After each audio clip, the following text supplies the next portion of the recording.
Hello standard कल आज बोली आছোঁ তোমালোকৰ সন্মুখত এনুৱেল এক্সামিনেশ্যনত আমাৰ 2023 জেনেৰেল মেথমেটিক্স সাবজেক্ট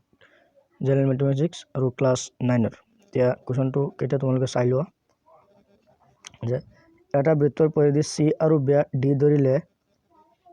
তলত দিয়া চাৰিটা অপচন আছে তাৰ ভিতৰত এটা শুদ্ধ হ'ব তোমালোকে এটা লিখি দিলেই হ'ল a m n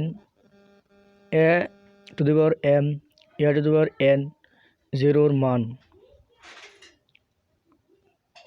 যুগ্ম মৌলিক সংখ্যাটো হল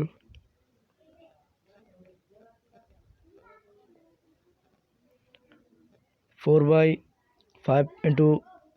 100% equal তলৰ কোনটো অপৰিমেয় সংখ্যা নহয় √10 into √15 মান হল তলৰ কোনটো বহুপদ নহয় এইবিলাক ৰহিব যদি x = 2y = 1 সমীকৰণ 2x + 3y = k এটা সমাধান তেন্তে ইয়াত ভুল আছে অলপ ইয়াৰ মান হ'ব তলৰ কোনটো বিন্দু দ্বিতীয় চকত আছে প্ৰবৃদ্ধ কোণ শূন্যৰ মান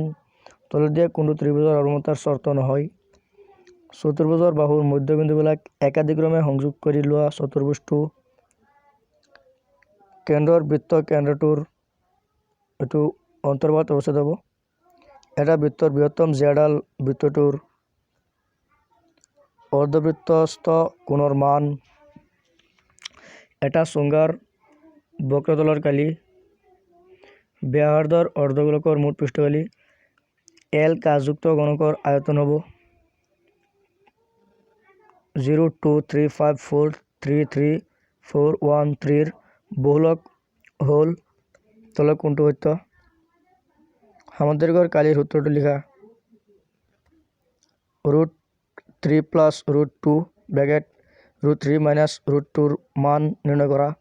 প্ৰতিটো পৰিমেয় সংখ্যা এটা অখণ্ড সংখ্যা সত্য নে সত্য 3 আৰু 4 ৰ মাজত থকা চাৰিটা পৰিমেয় সংখ্যা উলিওৱা পূৰ্ণ সংখ্যা কাক বোলে পূৰ্ণ শূন্যটো পূৰ্ণ সংখ্যা হয়নে খালিটা পূৰণ কৰা বাহ্য ডেশ ভাগফল ভাগে px = 5x 4x² + 3 হলে p - 1 ৰ মান নিৰ্ণয় কৰা 3 - x4 + x5 বহুপদটোৰ মাত্ৰা লিখা x + y + z³ = অক্ষৰ সমীকৰণটো লিখা 7 - 5 বিন্দুটোৰ ভুজ লিখা কি শৰ্তত x + by + c = 0 আৰ্হিৰ সমীকৰণৰ লেখ মূলবিন্দুৰ মাজেৰে যাব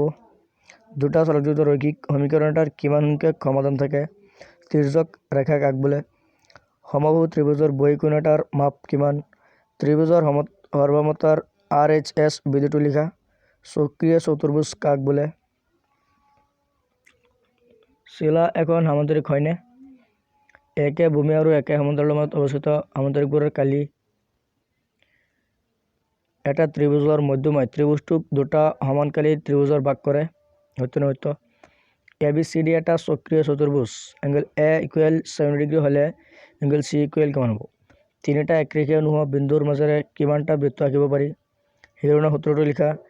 এটা গণকৰ আয়তন 64 ঘন চেণ্টিমিটাৰ ইয়াৰ বাহুৰ মাপ কিমান 90 পৰা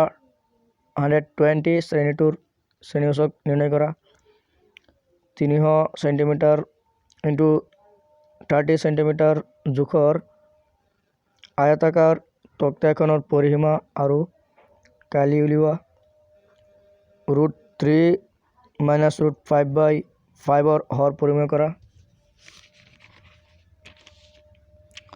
উৎপাদক বিশ্লেষণ কৰা 2x + 2x³ + 7x + 3 তলৰ কেইযোৰ কোনটো চুকত আছে উল্লেখ কৰা PQ আৰু RS ৰেখাডালে পৰস্পৰক শূন্য বিন্দুত কটাকটি কৰিছে যদি এংগল POR অনুপাত এংগল ROQ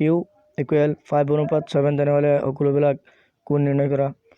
এটা কোঠাৰ দিক প্ৰস্থ আৰু উচ্চতা 5 মিটাৰ 4 মিটাৰ আৰু 3 মিটাৰ। কোঠাটোৰ চাৰিবাৰৰ কালি নিৰ্ণয় কৰা। বিস্তাৰ কৰা x+2y³ এটা শ্ৰেণীৰ 200 জন ছাত্ৰ ছাত্ৰীৰ 135 জনে পৰিসংখ্যা বিজ্ঞান ভাল পায়, 65 জনে পৰিসংখ্যা বিজ্ঞান ভাল নাপায়। শ্ৰেণীটোৰ পৰা এজন ছাত্ৰ বাছনি কৰিলে ছাত্ৰজনে পৰিসংখ্যা বিজ্ঞান ভাল পোৱা মৰ্যাদা কিমান হ'ব? x+y=4 সমীকৰণৰ লেখ অংকন কৰা। দেখুওৱা যে সমদ্বিবাহু ত্ৰিভুজৰ সমান বাহু দুটাৰ বিপৰীত কোণ দুটা সমান। দেখুওৱা যে চতুৰ্ভুজৰ কোণকেইটাৰ সমষ্টি 360 ডিগ্ৰী। প্ৰমাণ কৰা যে এটা বৃত্তৰ কেন্দ্ৰৰ মাজেৰে টনা ৰেখাই এডাল জেক সমদ্বিখণ্ডিত কৰিলে ৰেখাডাল জেডালৰ ওপৰত লম্ব। ত্ৰিভুজটাৰ দুটা বাহু 8 সেণ্টিমিটাৰ আৰু 11 সেণ্টিমিটাৰ আৰু ইয়াৰ পৰিসীমা 32 সেণ্টিমিটাৰ। ত্ৰিভুজটোৰ কালি উলিওৱা। চন্দ্ৰটোৰ ব্যাস পৃথিৱীৰ ব্যাসৰ প্ৰায় 1/4। পৃথিৱীৰ আয়তনৰ কিমান শতাংশ চন্দ্ৰটোৰ আয়তনৰ সমান হ'ব? প্ৰদত্ত ৰশ্মিডালৰ আদি বিন্দুত এটা 60 ডিগ্ৰী কোণ অংকন কৰা। প্ৰমাণ কৰা যে একে ভূমিৰেখে সমান্তৰালৰ ৰেখাৰ মাজত অৱস্থিত সমান্তৰিকবোৰৰ কালি সমান। ঠিক আছে, তলৰ বাৰংবাৰতা বিভাজনৰ এটা স্তম্ভলেখ অংকন কৰা। তেতিয়াহ'লে মোৰ ভিডিঅ'টো যদি ভাল লাগে থাকে তেতিয়াহ'লে চেনেলটো ছাবস্ক্ৰাইব কৰিবা, লাইক কমেণ্ট শ্বেয়াৰ আদি কৰিবা। Thank U.